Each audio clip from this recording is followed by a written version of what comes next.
আসসালামু আলাইকুম dear friends, A bag of job চ্যানেলে আপনাদের স্বাগতম। চলে আসলাম অনেকদিন পর। কয়েকদিন আসলে ব্যস্ততার মধ্যে সময় গেছে, ঈদের কারণে হয়তো বা ঈদের কারণে, এবং আমার কিছু অসুস্থতা ছিল। আমার অসুস্থতার কারণে আমি আসলে অনলাইনে আসতে পারিনি, যার কারণে আপনাদেরকে কোনো ধরনের সার্কুলারে আপডেট আমি দিতে পারিনি। তো আবার চলে আসলাম। এখনও একটু অসুস্থ আছি, তারপরও মনে হচ্ছে অনেক লেট হয়ে গেছে। তো আমি আর লেট করলাম না। তো আপনাদেরকে সার্কুলার আপডেট দেওয়ার জন্য আজকে আসা। তো আপনারা আশা করি সবাই ভালো আছেন। তো আজকে নতুন একটি নিয়োগ বিজ্ঞপ্তি নিয়ে হাজির হলাম আপনাদের মাঝে। তো আপনারা ভালোভাবে ভিডিওটি দেখবেন, স্কিপ করবেন না। তো আর এই নিয়োগ বিজ্ঞপ্তিতে যাবতীয় তথ্য যা আছে সব কিছু সম্পর্কে আমরা আলোচনা করব, আমরা জানব। তো এটি কিসের নিয়োগ বিজ্ঞপ্তি সেটাও আমরা দেখব। তো আপনারা প্লিজ ভিডিওটি কাটবেন না, না কেটে ভালোভাবে দেখবেন, তাহলে বুঝতে সুবিধা হবে। আর যারা এখনও আপনারা নতুন আছেন, তারা কিন্তু আমার যে চ্যানেলটি এ ব্যাগ অফ জব, এই চ্যানেলটি আপনারা সাবস্ক্রাইব করবেন। তো আমি তাহলে চলে যাচ্ছি মূল আলোচনায়। তো চলুন আজকে দেখে আসি আজকের নিয়োগ বিজ্ঞপ্তিটি।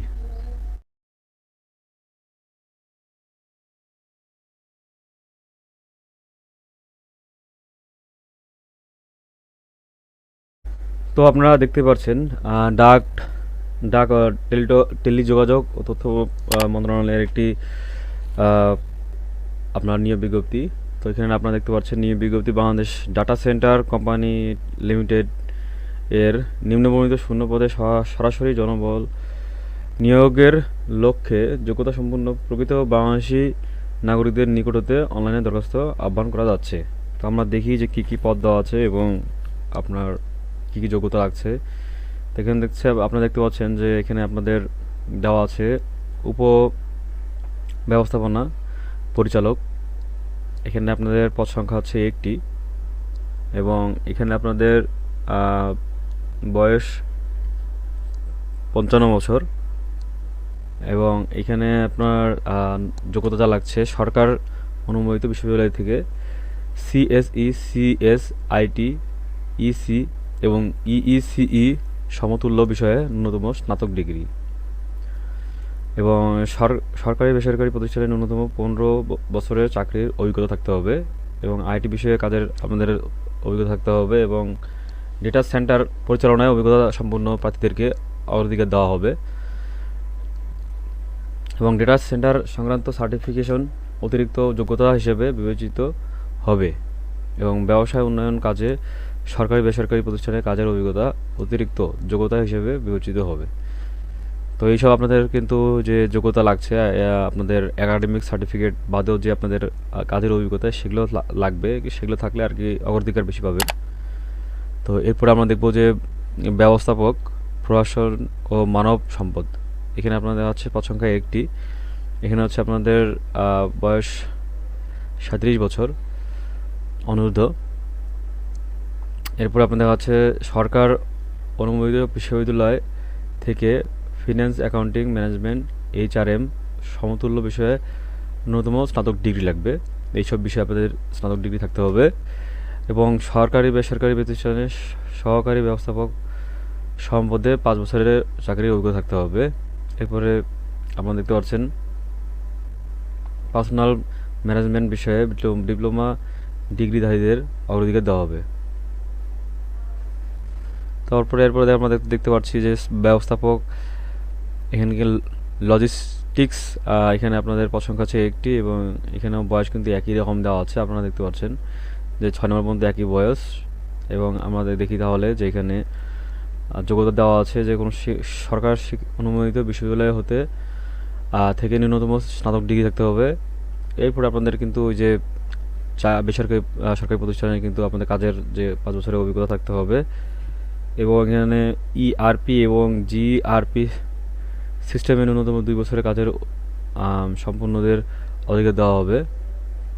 এভাবে তথ্য ও যোগাযোগ প্রযুক্তি বিভাগ উহার আওতাধীন দপ্তর, সংস্থা, কোম্পানিতে কর্মরত প্রার্থীদের অভিজ্ঞতা ও যোগ্যতা বিবেচনায় অগ্রাধিকার দেওয়া যেতে পারে, এবং সেক্ষেত্রে বয়স সীমা ও শিক্ষাগত যোগ্যতা শিথিলযোগ্য।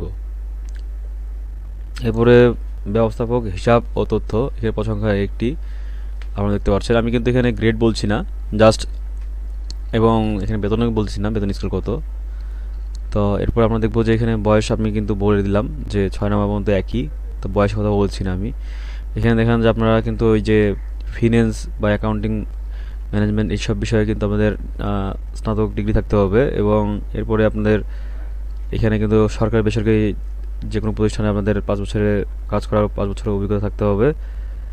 এবং এখানে আপনাদের সিএ এবং সিএমএ ডিগ্রিধারীদের অগ্রাধিকার বেশি দেওয়া হবে এই পদের জন্য। এবারে ব্যবস্থাপক নেটওয়ার্ক ও ট্রান্সমিশন, এখানে আপনাদের কিন্তু পদ সংখ্যা একটি। এখানেও কিন্তু আপনাদেরকে শীঘ্রই সরকার অনুমোদিত বিশ্ববিদ্যালয় থেকে সিএসই বা সিএস বা আইটি, ইইই, তারপরে ইটিই, ইইসিই, ইসিই সমতুল্য বিষয়ে ন্যূনতম স্নাতক ডিগ্রি থাকতে হবে। এরপরে আপনাদের কিন্তু এখানে আবার দেওয়া আছে সরকারি বেসরকারি প্রতিষ্ঠানে সহকারী প্রোগ্রামার সমাপদে 5 বছরের ন্যূনতম 5 বছরের চাকরির অভিজ্ঞতা থাকতে হবে। এরপর ডেটা সেন্টার পরিচালনা সংক্রান্ত সার্টিফিকেশনধারীদের অগ্রাধিকার দেওয়া হবে, এখানে আপনি দেখতে পাচ্ছেন। এরপর সিসিএনএ, সিসিএনপি সার্টিফিকেটধারীদের অগ্রাধিকার দেওয়া হবে। এখানে কিন্তু আপনারা দেখতে পাচ্ছেন যে এখানে অভিজ্ঞতা কিন্তু লাগছেই, তো আপনাদের কিন্তু কাজ করা যে অভিজ্ঞতা সেটা একটু লাগবে। তো এরপরে আপনারা দেখতে পাচ্ছেন যেখানে ব্যবস্থাপক ব্র্যান্ডিং ও মার্কেটিং, এখানে আপনার হচ্ছে পদ সংখ্যা একটি। এবং এখানে কিন্তু আপনাদের সরকার অনুমোদিত বিশ্ববিদ্যালয় থেকে ন্যূনতম স্নাতক ডিগ্রি। এরপরে আপনাদের এখানেও 5 বছরের অভিজ্ঞতা লাগবে। এবং এখানে আপনাদের গণসংযোগ কাজে অথবা বিপণন কাজে অভিজ্ঞতা সম্পন্নদের অগ্রাধিকার দেওয়া হবে। এরপরে আপনাদের তথ্য যোগাযোগ প্রযুক্তি বিভাগ বা উহার আওতাধীন দপ্তর, এগুলোতে আপনাদের কাজের অভিজ্ঞতা থাকতে হবে, এইসব জায়গাতে কাজ করার অভিজ্ঞতা সেটা এখানে বলছে। এরপরে আপনাদের কিন্তু এখানে দেখাচ্ছে হচ্ছেন সহকারী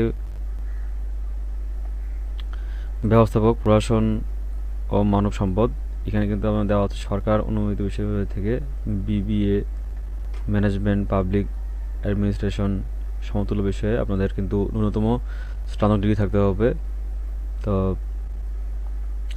এরপরে আপনারা দেখতে পাচ্ছেন যে এখানে আর কিছু দেওয়া আছে, পারচারমেন্ট, এখানে দেওয়া আছে supply chain management, personal management বিষয়ে ডিপ্লোমা ডিগ্রিধারীদের অগ্রাধিকার দেওয়া হবে, এখানে দেখতে পাচ্ছেন আপনারা। এরপরে সহকারী ব্যবস্থাপক হিসাব ও তথ্য, এখানে পদ সংখ্যা কিন্তু একটি। এখানে আপনাদের কিন্তু বয়স 32 দেওয়া আছে অনুরোধ। এবং এখানে আপনাদের দেওয়া আছে কিন্তু সরকার অনুমোদিত বিশ্ববিদ্যালয় থেকে বিবিএ ফিন্যান্স অ্যাকাউন্টিং এইসব বিষয়ে কিন্তু আপনাদের স্নাতক ডিগ্রি থাকতে হবে। এরপরে কিন্তু সিএমএ উত্তীর্ণদের অগ্রাধিকার দেওয়া হবে এবং কাজের অভিজ্ঞতা থাকতে হবে, হিসাব রক্ষণ কাজে 2 বছরের অভিজ্ঞতা থাকতে হবে। এরপরে আমরা দেখব যে এখানে দেওয়া আছে সহকারী ব্যবস্থাপক ট্রান্সমিশন, এখানে পদ সংখ্যা একটি। এখানে আপনাদের যোগ্যতা লাগছে যে সরকার অনুমোদিত বিশ্ববিদ্যালয় থেকে, এখানে দেওয়া আছে ইইই, তারপরে ইটিই, সিএসই, সিএস, আইটি, এইসব বিষয়গুলোতে কিন্তু আপনাদের স্নাতক ডিগ্রি থাকতে হবে। এবং ডাটা সেন্টার পরিচালনা সংক্রান্ত সার্টিফিকেশনধারীদের অগ্রাধিকার দেওয়া হবে। তারপরে সিসিএনএ, সিসিএনপি সার্টিফিকেটধারীদের অগ্রাধিকার দেওয়া হবে। এরপরে আপনাদের সহকারী ব্যবস্থাপক, এখানে দেওয়া আছে পদ সংখ্যা 2টি। এখানে কিন্তু এখানে দেওয়া আছে বয়স 32। এরপরে আপনার এখানে দেওয়া আছে সরকার অনুমোদিত বিশ্ববিদ্যালয় থেকে, একই দেওয়া আছে আপনারা দেখতে পাচ্ছেন এখানে সিএসই, সিএস, আইটি, ইসিই, তারপরে ইইসিই, এইসব বিষয়ে আপনাদের ডিগ্রি থাকতে হবে, স্নাতক ডিগ্রি। এবং ডাটা সেন্টার পরিচালনা সংক্রান্ত সার্টিফিকেটধারীদের অগ্রাধিকার দেওয়া হবে। এরপরে আপনারা দেখতে পাচ্ছেন সহকারী ব্যবস্থাপক সাইবার নিরাপত্তা, এখানে পদ সংখ্যা একটি। এবং প্রায় বলতে গেলে এখানে 12 পর্যন্ত যে পদ একই আপনাদের লাগবে, যোগ্যতা লাগবে, তো সেটা আমি আর বলছি না। তো এরপর আপনারা দেখতে পাচ্ছেন যে সহকারী ব্যবস্থাপক, এখানে কিন্তু আছে থ্রেড ইনভেস্টিগেশন। এরপরে আছে আপনার দেওয়া আছে সহকারী ব্যবস্থাপক ব্যবস্থাপনা ও উন্নয়ন, এখানে পছন্দের একটি। তো এখানে আপনাদের একই দেওয়া আছে যোগ্যতা, 10-এ যা দেওয়া আছে এখানে কিন্তু আপনাদের 13 পর্যন্ত তাই দেওয়া আছে। তো এটা আমি আর বলছি না। এরপর আমরা দেখব যে 14 নম্বর সহকারী ব্যবস্থাপক ডিস্ট্রিবিউশন সিস্টেম, এখানে পদ সংখ্যা একটি এবং এখানে 32 পর্যন্ত বয়স, এবং এখানে সরকার অনুমোদিত বিশ্ববিদ্যালয় থেকে ইইই সমতুল্য বিষয়ে স্নাতক ডিগ্রি থাকতে হবে, এবং এখানে ডাটা সেন্টার পরিচালনা সংক্রান্ত সার্টিফিকেটধারীদের অধিকার দেওয়া হবে। এরপর আপনারা দেখতে পাচ্ছেন সহকারী ব্যবস্থাপক জেনারেশন সিস্টেম, এখানে আপনার পদ সংখ্যা একটি এবং এখানে আপনাদের অনূর্ধ্ব 32 বছর বয়স, এবং এখানে আপনাদের কিন্তু 14 নম্বর যা দেওয়া আছে আপনার যোগ্যতা এখানে তাই দেওয়া আছে 15 নম্বরে। তো এরপরে আপনারা দেখতে পাচ্ছেন সহকারী ব্যবস্থাপক মেকানিক্যাল, এখানে পদ সংখ্যা একটি এবং এখানে আপনাদের সরকার অনুমোদিত বিশ্ববিদ্যালয় থেকে এমই সমতুল্য ডিগ্রি স্নাতক ডিগ্রি থাকতে হবে, এবং এখানে সে একই কথা বলা আছে। তো এরপরে আপনারা দেখব যে সহকারী ব্যবস্থাপক ইলেকট্রনিক্স, এখানে আপনাদের পদ সংখ্যা আছে একটি এবং এখানে আপনাদের সরকার অনুমোদিত বিশ্ববিদ্যালয় থেকে ইইই, ইটিই, ইসিই, ইইসিই এই বিষয়গুলোতে আপনাদের স্নাতক ডিগ্রি থাকতে হবে। তো এরপরে আপনাদের দেওয়া আছে সহকারী ব্যবস্থাপক ফায়ার সিস্টেম, এখানে পদ সংখ্যা আছে একটি এবং এখানে আপনাদের বয়স অনূর্ধ্ব 32 বছর, এবং এখানে আপনাদের ইই, এমই এই বিষয়গুলোতে আপনাদের ডিগ্রি থাকতে হবে, স্নাতক ডিগ্রি। এরপরে আপনাদের ব্যক্তিগত কর্মকর্তা, এখানে পদ সংখ্যা আছে একটি, বয়স অনূর্ধ্ব 32 বছর, এখানে আপনাদের সরকার অনুমোদিত বিশ্ববিদ্যালয় থেকে ন্যূনতম স্নাতক ডিগ্রি এবং বাংলা ও ইংরেজি ভাষায় যোগাযোগ পারদর্শী অত্যাবশ্যক। এখানে আপনাদের কিন্তু বাংলা বা ইংরেজি ভাষায় আপনাদের কথা বলতে জানতে হবে, লিখতে পড়তে জানতে হবে। এমএস অফিসে পারদর্শী হতে হবে, মাইক্রোসফট অফিসে, মাইক্রোসফট ওয়ার্ড যেটি বলা হয়। এরপরে আপনাদের দেওয়া আছে নিরাপত্তা কর্মকর্তা, এখানে হচ্ছে পদ সংখ্যা একটি এবং এখানে আপনাদের সরকার অনুমোদিত বিশ্ববিদ্যালয় থেকে ন্যূনতম স্নাতক ডিগ্রি। এবার সশস্ত্র বাহিনী বা বিজিবি, আনসার বা এসবে আপনাদের অবসরপ্রাপ্ত কর্মকর্তাদের অভিজ্ঞতা দেওয়া হবে, এখানে দেওয়া আছে। এরপরে উপসহকারী প্রকৌশলী, এখানে আপনাদের পদ সংখ্যা একটি এবং এখানে আপনাদের বয়স কিন্তু এখানে আপনাদের দেওয়া দেখতে পাচ্ছেন আপনারা, কিন্তু প্রায় আপনারা দেখতে পাচ্ছেন যে 9 থেকে কিন্তু একবার পুরোটাই কিন্তু একই বয়স। এই বয়স নিয়ে আমি কিন্তু বলছি না, 25 পর্যন্ত একই বয়স, 25 এবং 25 শুধু নয়, একবারে আপনার 41 পর্যন্ত যে পদ দেওয়া আছে একই বয়স। তো বয়সটা আমি আর কথা বলছি না। তো এরপর আমরা দেখব যে উপসহকারী প্রকৌশলী, এখানে আপনাদের পদ সংখ্যা আছে একটি এবং এখানে আপনাদের সরকার অনুমোদিত বোর্ড থেকে data telecommunication and networking, computer science and technology, telecommunication technology সমতুল্য বিষয়ে 4 বছর ডিপ্লোমা থাকতে হবে এবং সংশ্লিষ্ট কাজে আপনার অভিজ্ঞতা সম্পন্ন প্রার্থীদের অগ্রাধিকার দেওয়া হবে। এরপরে উপসহকারী প্রকৌশলী আপনার এখানে দেওয়া আছে যে ট্রান্সমিশন, এখানে পদ সংখ্যা আছে একটি, এখানেও কিন্তু সেই একই আপনার যোগ্যতা চাইছে, 21 নম্বরে যা আছে 21 নম্বর পদে এবং 22 নম্বর সেই পদে একই দেওয়া আছে। এরপরে আপনারা দেখতে পাচ্ছেন 23 নম্বর উপসহকারী প্রকৌশলী জেনারেল সিস্টেম, এখানে কিন্তু দেওয়া আছে যে সরকার অনুমোদিত বোর্ড থেকে ইলেকট্রনিক টেকনোলজি, পাওয়ার টেকনোলজি সমতুল্য বিষয়ে 4 বছরের অভিজ্ঞতা থাকতে হবে। এরপরে আপনারা দেখতে পাচ্ছেন উপসহকারী প্রকৌশলী ডিস্ট্রিবিউশন সিস্টেম, এখানেও কিন্তু আপনাদের ইলেকট্রনিক, পাওয়ার এইসব বিষয়ে আপনাদের 4 বছরের ডিপ্লোমা থাকতে হবে।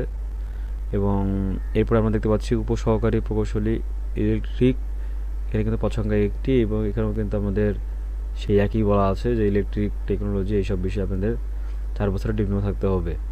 তো এরপরে আমরা দেখতে পাচ্ছি যে এখানে আমি কিন্তু একটু শর্টকাটভাবে বলতেছি, আপনারা একটু জাস্ট দেখে নেবেন, আর আপনাদের যদি সার্কুলারটার প্রয়োজন হয় আমাকে অবশ্যই কমেন্টস বক্সে জানাবেন।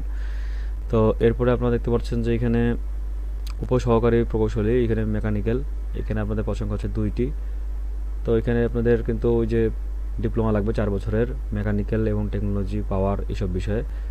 এরপরে আপনার উপসহকারী প্রকৌশলী পদ সংখ্যা 1টি, সিভিল, এখানে কিন্তু আপনাদের সিভিল টেকনোলজি, কনস্ট্রাকশন টেকনোলজি অথবা সমতুল্য বিষয়ে 4 বছরের ডিপ্লোমা থাকতে হবে। এরপরে কম্পিউটার অপারেটর, এখানে পদ সংখ্যা 2টি এবং এখানে আপনাদের সরকার অনুমোদিত বিশ্ববিদ্যালয় হতে স্নাতক ডিগ্রি রাখতে হবে এবং আপনাদের MS ওয়ার্ডের অফিসে পারদর্শী হতে হবে এবং কম্পিউটারে বাংলা বা ইংরেজি টাইপিংয়ে আপনাদের প্রতি থাকতে হবে ভালো। মিনিটে আপনাদের 25, বাংলা এবং ইংলিশে 30 থাকতে হবে। তো এরপরে আপনাদের দেওয়া আছে যে হিসাব রক্ষক, এখানে পদ সংখ্যা 1টি এবং এখানে আপনাদের সরকার অনুমোদিত বিশ্ববিদ্যালয় থেকে ফিনান্স অ্যাকাউন্টিংয়ে আপনাদের ডিগ্রি থাকতে হবে বিষয়ে এবং MS অফিস চালানোয় পারদর্শী হতে হবে এবং এখানে আপনাদের হচ্ছে অভ্যন্তরণকারী, এখানে পদ সংখ্যা হচ্ছে 1টি এবং এখানে আপনাদের যে কোনো বিশ্ববিদ্যালয় থেকে স্নাতক ডিগ্রি থাকতে হবে। এরপরে আপনাদের MS ওয়ার্ডের পারদর্শী থাকতে হবে, কম্পিউটার পরিচালনায় দক্ষতা থাকতে হবে। এরপরে আপনাদের দেওয়া আছে যে স্টোর কিপার, এখানে পদ সংখ্যা 2টি এবং এখানে আপনাদের কিন্তু দেওয়া আছে যে কোনো বিশ্ববিদ্যালয় থেকে স্নাতক ডিগ্রি থাকলেই চলবে যে কোনো বিষয়ের উপরে। এরপরে আপনাদের MS অফিসে পারদর্শী হতে হবে। তো এইসব লাগবেই আপনাদের, যে কম্পিউটার বিষয়ে আপনাদের কিন্তু এখনকার সময় যোগ্যতা থাকতে হবে, জানতে হবে কম্পিউটার। তো এরপরে দেওয়া আছে গাড়ি চালক, পদ সংখ্যা 1টি, এখানে কিন্তু আপনাদের সরকার অনুমোদিত বোর্ড থেকে মাধ্যমিক সমতুল্য পরীক্ষা উত্তীর্ণ থাকতে হবে এবং গাড়ি চালক হিসেবে ন্যূনতম 3 বছরের অভিজ্ঞতা থাকতে হবে এবং পেশাদার লাইসেন্স ভারী বা হালকা থাকতে হবে লাইসেন্স। এরপরে ক্যাশ সরকার, আপনি দেখতে পাচ্ছেন ক্যাশ সরকার, এখানে কিন্তু পদ সংখ্যা 1টি এবং এখানে আপনাদের উচ্চ মাধ্যমিক সার্টিফিকেট থাকলে চলবে। এবারে অফিস সহায়ক, এখানে পদ সংখ্যা 1টি এবং সরকার অনুমোদিত বোর্ড থেকে মাধ্যমিক সার্টিফিকেট থাকলেই হবে। এরপরে হচ্ছে বার্তা বাহক, পদ সংখ্যা 1টি, এখানে আপনাদের মাধ্যমিক সার্টিফিকেট থাকলে হবে এবং মোটর বাইক চালানোর লাইসেন্স প্রাপ্ত হতে হবে। এরপরে ইলেকট্রিশিয়ান, এখানে আপনাদের মাধ্যমিক সার্টিফিকেট থাকতে হবে এবং ইলেকট্রিশিয়ান হিসেবে কাজের অভিজ্ঞতা থাকতে হবে 3 বছরের এবং বৈদ্যুতিক কারিগরি পারমিট ABC প্রাপ্ত এবং ন্যূনতম 6 মাসের ইলেকট্রিক ট্রেড কোর্স সম্পন্ন থাকতে হবে। এবারে প্লাম্বিং মিস্ত্রি, পদ সংখ্যা 1টি, এখানে কিন্তু আপনাদের মাধ্যমিক সার্টিফিকেট থাকলে চলবে এবং সংশ্লিষ্ট কাজে আপনাদের কিন্তু 3 বছরের অভিজ্ঞতা থাকতে হবে। এরপরে পাম্প হাউস অপারেটর, পদ সংখ্যা 1টি, এখানে আপনাদের মাধ্যমিক সার্টিফিকেট থাকলে হবে এবং ইলেকট্রিক মেকানিক্যাল ট্রেড কোর্স সম্পূর্ণ থাকতে হবে কোর্স এবং 3 বছরের অভিজ্ঞতা থাকতে হবে এই কাজের সংশ্লিষ্ট কাজের উপরে। নিরাপত্তা রক্ষী, এখানে পদ সংখ্যা 1টি এবং এখানে আপনার 8ম শ্রেণী পাস হলেই হবে এবং এই কাজের উপর আপনার 3 বছরের অভিজ্ঞতা থাকতে হবে। এরপরে আপনাদের লেখা আছে যে সহকারী বাবুর্চি, আপনারা দেখতে পাচ্ছেন যেখানে দেওয়া আছে। তো আপনারা দেখতে পাচ্ছেন যে এখানে সহকারী বাবুর্চি 8ম শ্রেণী পাস এবং এখানে দেওয়া হচ্ছে পরিচ্ছন্নতা কর্মী, এখানে পরিচ্ছন্নতা কর্মী হচ্ছে 2টি এবং এখানে আপনাদের ন্যূনতম 8ম শ্রেণীর পাস হলেই হবে এবং আপনাদের কিন্তু পেশাদার পরিচ্ছন্নতা কর্মী ঝাড়ুদার যারা, তাদের কিন্তু অগ্রাধিকার বেশি দেওয়া হবে। তা এই হলো মোটামুটি আপনাদের পদের যে ডিটেলস, পদে কী পদ দেওয়া আছে আপনারা দেখতে পারলেন। তো মূলত এগুলাই হলো আপনার এই সার্কুলারের যে পদগুলো আপনারা দেখলেন কী পদ দেওয়া আছে। তো আপনারা কীভাবে অ্যাপ্লাই করবেন এখানে যে আপনাদের অ্যাপ্লাই করতে হবে, আপনাদের এই যে ফিসটা, সেটা কিন্তু আপনাদেরকে বিকাশ বা রকেট এইসবের মাধ্যমে আপনাদেরকে পেমেন্টটা করতে হবে, যে আবেদন ফিটা সেটা করতে হবে। এবং আপনারা এটা কবে করবেন, এটার আপনার কবে আবেদন করতে পারবেন, কবে থেকে এবং শেষ কবে, সেটাই আমি আপনাদেরকে বলবো। তো জাস্ট একটু হোল্ড করতে হবে আপনাদেরকে একটু। তো আপনারা কবে থেকে আবেদন করবেন সেটি কিন্তু এখানে বলা আছে যে আপনাদের কিন্তু এই যে ওয়েবসাইটে আপনাদের দেখতে পাচ্ছেন যে ওয়েবসাইটে দেওয়া আছে, এই যে ওয়েবসাইটটি, এখানে কিন্তু আপনারা আবেদন করবেন। তো এখানে এই ওয়েবসাইট ঢুকতে হবে আপনাদের কিন্তু মে মাসের 30 তারিখ, এই তারিখের মধ্যে কিন্তু আপনাদেরকে আবেদন করতে হবে, মে মাসের 30 তারিখ পর্যন্ত এটা সময়। এবং আপনারা যে ফিটা সেটা কিন্তু এখানে দেওয়া আছে, যেখানে আপনারা যে 1 থেকে 27 পর্যন্ত 1000 টাকা, এবং আপনাদের এরপরে আপনাদের দেওয়া আছে যে 28 থেকে 41 পর্যন্ত জন্য 500 টাকা। এটা কিন্তু দেওয়া আছে যে বিকাশ, রকেট বা নগদের মাধ্যমে আবেদন ফিটি পরিশোধপূর্বক অনলাইনে বিস্তারিত অনলাইন ফর্ম পাওয়া যাবে, আবেদন করতে হবে। তো এই হলো মূলত আপনার সার্কুলারের ডিটেলস। এরপরে আপনাদের যে আপনারা কিভাবে আবেদন করবেন সেটি কিন্তু এখানে দেওয়া আছে, সম্পূর্ণ বলা আছে, আপনারা একটু দেখে নেবেন যে কীভাবে আবেদন করতে হয়। এখানে কিন্তু দেওয়া আছে যে আপনারা দেখতে পাচ্ছেন যে কীভাবে আপনাদেরকে দিতে হবে আবেদনের জন্য, এখানে দেওয়া আছে দেখছেন। প্রথমে 9ম গ্রেডের বিভিন্ন পদে সরাসরি নিয়োগের ক্ষেত্রে শিক্ষা জীবনের সকল স্তরের ন্যূনতম দ্বিতীয় বিভাগ সমান এসব থাকতে হবে, কিন্তু আপনারা দেখে নিলেন। তো আমি আর আজকে বেশি কথা বলছি না, আর আমি এমনিতে একটু অসুস্থ। তো আজকে এই পর্যন্ত। আর আপনারা যারা এখনও নতুন আছেন, যারা আমার চ্যানেলটি সাবস্ক্রাইব করেননি, তারা অবশ্যই আমার এই চ্যানেলটি সাবস্ক্রাইব করে ফেলবেন। যারা আপনারা নতুন আছেন, এ ব্যাগ অফ জব চ্যানেলটি, এটি আমার চ্যানেল, এবং এখানে আপনারা আপডেট পেয়ে যাবেন ইনশাআল্লাহ। যে কোনো সার্কুলার আসলে আমি তৎক্ষণাৎ এখানে জানিয়ে দেব। তো আপনারা অবশ্যই সাবস্ক্রাইব করবেন এবং আমার পাশে থাকবেন। তো ইনশাআল্লাহ আজকে এই পর্যন্ত, আবার নতুন কোনো সার্কুলার নিয়ে আপনাদের সামনে হাজির হব। তো ততদিন পর্যন্ত আপনারা ভালো থাকবেন, সুস্থ থাকবেন, আপনারা সবসময় ভালো থাকেন, আমার জন্য একটু দোয়া করেন। তো আজকে এই পর্যন্ত, আসসালামু আলাইকুম।